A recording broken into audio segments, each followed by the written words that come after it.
సంగారెడ్డి జిల్లా జహీరాబాద్ మండలం బాచినెల్లి మైనార్టీ గురుకులంలో మెట్ల రైలింగ్ నుంచి జారిపడి ఓ విద్యార్థి మృతి చెందిన విషాదకర ఘటన చోటు చేసుకుంది. చిరాగుపల్లి ఎస్ఐ గురుకుల సిబ్బంది తెలిపిన వివరాల ప్రకారం జహీరాబాద్లోని జమాల్ కాలనీకి చెందిన సాదియా మెహరీన్ పట్టణ శివారులోని గురుకులంలో 9వ తరగతి చదువుతుంది.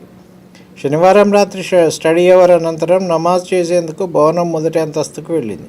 నమాజు పూర్తి చేసుకుని కిందికి దిగి వస్తూ మెట్ల రైలింగ్ నుంచి జారపడడంతో తల, మెడ, చేతులకు తీవ్ర గాయాలయ్యాయి. పాఠశాల సిబ్బంది వెంటనే బాలికను జహీరాబాద్ ఏరియా ఆసుపత్రికి తరలించారు.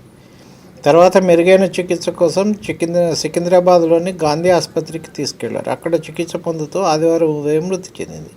గురుకులంలో ఘటనా స్థలాన్ని సిఐ సందర్శించారు.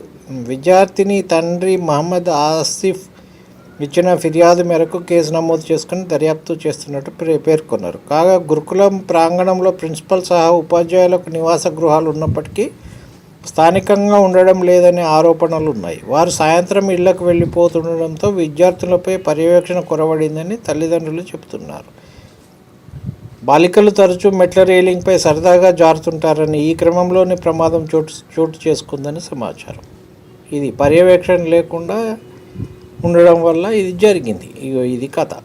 మరి అక్కడనే హాస్టల్స్లో, గురుకులాల్లో అక్కడ రెసిడెన్స్ ఉంటాయి టీచర్లకు, హాస్టల్స్ సిబ్బందికి, వార్డెన్స్కు. అక్కడ లేకపోతే ఇలాంటి ప్రమాదాలు సంభవిస్తాయి. దీన్ని నివారించాలి ప్రభుత్వమే.